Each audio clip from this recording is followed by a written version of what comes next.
Willkommen zurück. Wir haben einmal den Platz gewechselt, haben uns hingesetzt und ich werde jetzt gleich auf Englisch switchen. Wir sind ein bisschen delayed, weil ich gerade noch selber einmal ein Interview hatte, was wir noch reingeschoben haben und die Gäste ein wenig später gekommen sind. Ja, ich switch einmal auf Englisch. Switching to English. Yes. You don't want it to make it in German. And I'm not that good in Dutch, so we decided, okay, let's go in English. PF concept. You asked me if I maybe have some time left for you. So we squeezed you in my lunch break. Oh, wow. And but more than welcome. Welcome to my studio. You are kind of newbies. It's the first time for you, both of you. Pleasure. And yeah, maybe you just want to introduce yourself in 2 words, and then we jump into the communication and what we want to talk about. Yep. Cool. Yeah, so my name is Jeroen Nikkelen, almost 14 years in BF, and since the summer new in the role of CCO, meaning I'm responsible for sales, and I was already responsible for marketing and e-commerce. And after the transition of Peter becoming our CEO, I'm responsible for bringing the top line in. Okay. Thank you. My name is Edwin Eckhart. I'm responsible for category management since 2 years. And I'm in the company since 2007 in different roles. Also in Asia, in our sourcing office, I've been stationed there for 10 years. Okay. And since 5 years back to PF Concept. And in the last 2 years, responsible for all the product developments. So no newbies. No, not in the industry, and for sure not at PF Concept, but here in our studio, newbies. Yes. But no, it's really cool that you asked if we have some slots left, and I was like, no. But I thought, okay, it's worse whenever PF says, okay, we want to talk about something. It's like, okay, it's a no-brainer. We are more or less 1.5 days done. Another 1.5 days to go. PSI 2026. How was the first day? You just arrived today. You already made yesterday. So how was it? Yeah, I think we were happy with the traffic, as we call it, the people passing by. Also interesting, that was the first time in 5 years also our Dutch colleagues joined. That it's somehow I feel again to become a more an international fair. Yeah, so good vibe. Good products. We know in PF we focus on our brands, so we had many brand partners as well assisting us to inform our customers on the new brands and new products. So yeah, we are quite happy. Besides the snowstorm, it looks like today it's a bit more busy because maybe some people either missed their plane or decided to move to the Thursday because of the snow. Yeah. So everyone was expecting that it's a bit less today because the forecast was not really that better. And we thought, okay, if it's getting more worse, then it will be not that crowded. But I had a chance to be outside. Which happens not that often during the PSI, but it's super crowded outside, and I think it's a good day. Tomorrow will be, I think, a bit less. It's a Friday. It's the so-called industrial day. But let's see. Last year it was also packed, and maybe due to the weather conditions, some people will decide to come tomorrow. But let's see. How was 2025? Sales-wise, marketing-wise, but also on the product side, because I think on the sales, I'm also responsible for marketing and sales. So it was usual business, maybe a bit more intense, I would say. But on the product side, on the sourcing side, I think it was every day a challenge. But let's start with the easy part, and then let's maybe jump to the more challenging one. Yeah, so PF had a really good start in 2025. Already a kind of a good wave in the end of year of 24. So we were really good to go, a bit above expectations. In all honesty, Q2, we really saw the Liberation Day of Trump. We really saw it in our numbers with our customer focus also on the big distributors serving big end customers. We really saw there for a couple of weeks, okay, what is happening around the globe. So immediate impact. And after the summer, we saw basically maybe the insecurity got rid a bit in the market. Still a bit softish in October, and November and December were way better than October, November for us. So it seemed a bit as people waiting a bit for a decision and some last decisions still to invest in our beautiful product. Yeah. Okay. And on the sourcing, you just mentioned you have been to China 10 years. Yeah, correct. Okay, so you know the market very well, Yes. the speed and everything, and the pressure in the market. So how was this year with all the tariffs from US was also not an easy one on the sourcing side, especially not only in China but also in other countries. There was a lot of pressure with the factories, a lot of uncertainty, which created a lot of stress, what to do, how is it things are moving. So not easy, but we on the end we are working long time with factories, long partnerships, so they also know that they can rely on the European supplier. So we sailed through that quite okay, I would say, from the sourcing side ultimately. And in terms of if we talk a little bit more about products, what we really started in 25 is really to differentiate our collection more better from affordables to core to sustainable and brands, which is really bringing some good success for the year. As already mentioned by Jeroen, the brands is really important for us, but also the let's say the price entry level, the affordable, is also important for us to show to our customers that we play the entire field in the market, from the entry price level until the higher priced items and the higher quality. So and I would say in terms of the sales of the different categories what we have, we are satisfied, because I would say we are growing basically in all separate categories for 25. Okay. We just mentioned that there were some uncertainties in China. Do you also feel that the factories and the factory owners especially are getting more and more nervous about what's going on, especially because the US has a big market and there's a big loss, of course. And what I've seen, I've been to China in October last time, that they are getting a kind of nervous. What's about the future, let's say? Yeah, of course. I think there are two things here, right? It depends what is the dependence of the factory to the US markets, because obviously we do work with factories. They produce 80-90% for the European markets, so they are not nervous. Yeah. But the bigger ones, where they have a bigger share, of course they are nervous. Many of them already started factories in other countries, either in Cambodia, Vietnam, Bangladesh, whatever country in Asia. So they try to spread the risk, but obviously those countries were also hit with some tariff increases. But yes, it creates uncertainty in the market. On the same time, it can also be an advantage for the European suppliers, right? Because they know that they can rely a little bit better on our side. Totally agree. It brings uncertainty in the market. Yes, for sure. Sure. You just mentioned that you have a nice share of brands and the let's say the entry price level stuff, OEM, whatever, however you want to name it. How many SKUs do you get? You have a massive program, right? Roughly. Or maybe more for the sales. No. For the SKUs.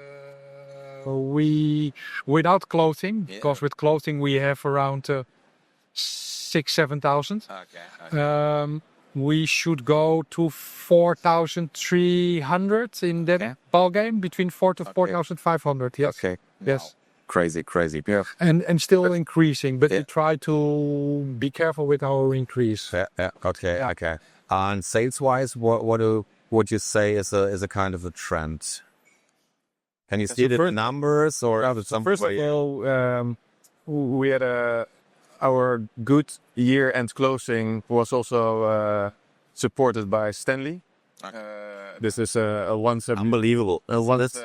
Like every 5 years, you have a bit luck because the equity doesn't came from sales, Of course, if the order scored, we say we did it as sales. But it was a no-brainer business. The product is selling itself. So we also see this attracts new customers.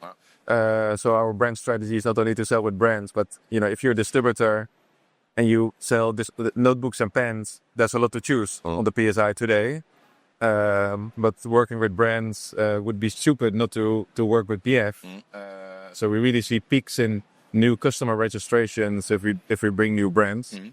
So that makes the life of an account manager of PF a bit more easy. Yeah.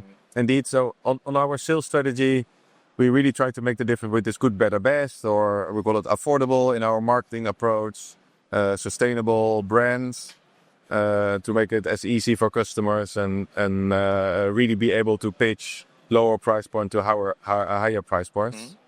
So that is constantly how we train our account managers and how we want to position ourselves in the market. Yeah, and I think to add to that, to Jeroen, is what you see. Obviously, the sustainable range is growing double fast compared with the other parts. So we can really see, and we do a lot of investment in recycled materials, in certifications, etc.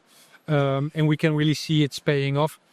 Because we see the growth of those items. So how we can measure it, because we have, let's say, the conventional items where we put another one in let's say, recycled version or more sustainable version, and we can really see that they are starting to take over the sales much more, even though there's still a price gap.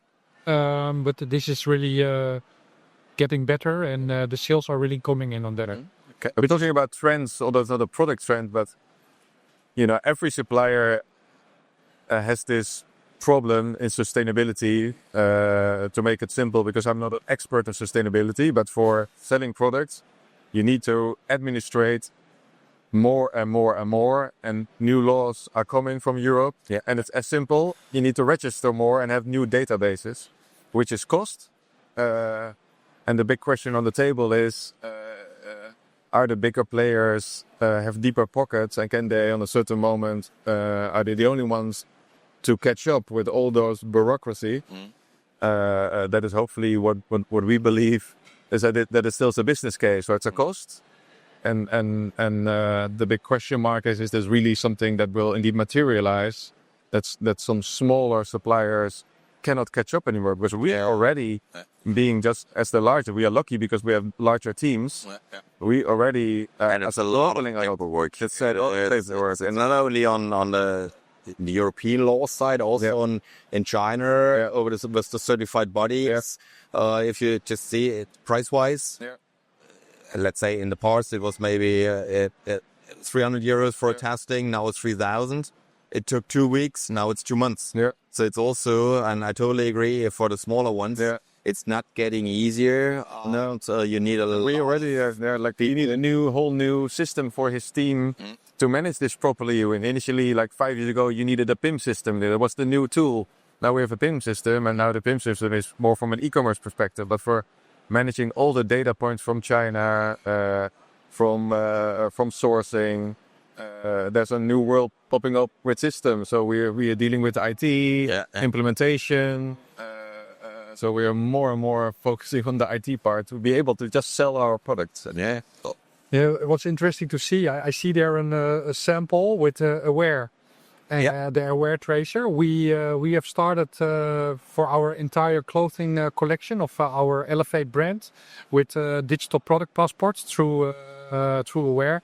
So this is one of the large initiatives what we are developing to create more transparency, and which we believe is an USP for our collection going. Absolutely, and the guys from Aware, I met them in Brussels last year. Okay, they're doing a fabulous job. Correct. It's really they made it in the right time because everyone was looking for something to be transparent and traceable and trackable, and I think they have been there in the right timing, and so they're doing a really great job, and you can see it more and more also here in the show. Everyone is more or less using Aware in a certain way.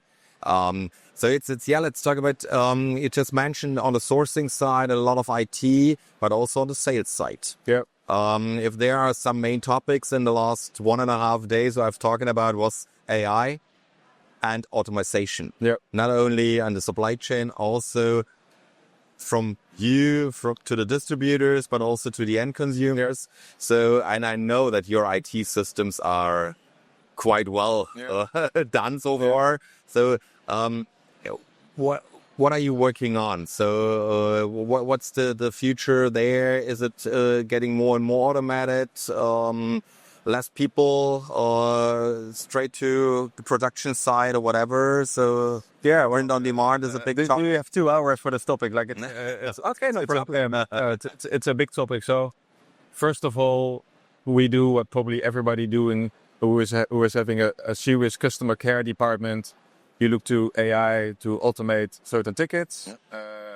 So this is our core project where we already do more than 5% of all our incoming tickets are replied by a bot.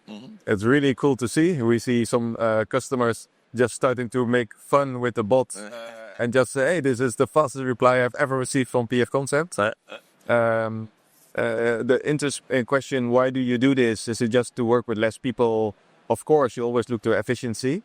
But for us, the strategic route is we originally come from the model. We got customer care who is rather reactive in the sense there's an order or a claim or a question or a quote, and the account managers are on the road, but there's a whole world in between. So we want to make sure our customer care department is part of sales and not seen as a cost center, because they often have more influence on getting the order in than the account manager who is just preparing and making the awareness on the product. So there with the Salesforce tool we are using, we have an ambitious roadmap to combine not only reactive ticketing and the account manager, but with data points and AI calculate interesting topics that we can send towards our customers. So this is a whole world of connecting dots. Not easy. I definitely made mistakes already by easily creating spam to a certain distributor, because deep 20 years relationship with a distributor, you easily make the mistake that you send them an email that we have calculated that he should be interested in bags of caps, but he is already not interested in caps for years. So it's definitely not easy to find the right topics and content. So that's learning and trying and doing. It's a kind of try and error. Yeah, but for me, when I'm on the PSI, only the awareness already is good to be here, because in my microcosmos behind my computer, you sometimes forget the real world. The real world is here, and how can a distributor that is walking here understand all those products? And our account manager, we do visits.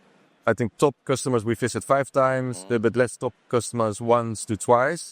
Meetings of 1 to 2 hours. So impossible to discuss everything. And also the headspace of a distributor, we are there, but we have to be super selective. Yeah. To be honest, we have to be, otherwise. You have to be selective. You have 4,000 SKUs. The other ones, in total, it's 100,000 SKUs. How should we handle that? Correct. It's totally impossible. We, in my opinion, our vision, the account manager plays the main role to explain what is the collection. And then with digital ways and various channels, whether it's LinkedIn, or whether it's email, or whether it's on your website, we should continue in making this awareness on products, because I've seen so many cases where customers say, "Oh, I didn't know you also have a whole range of lunch boxes." So there we find a balance, and easily it's spam. So there we need to test and learn. Okay.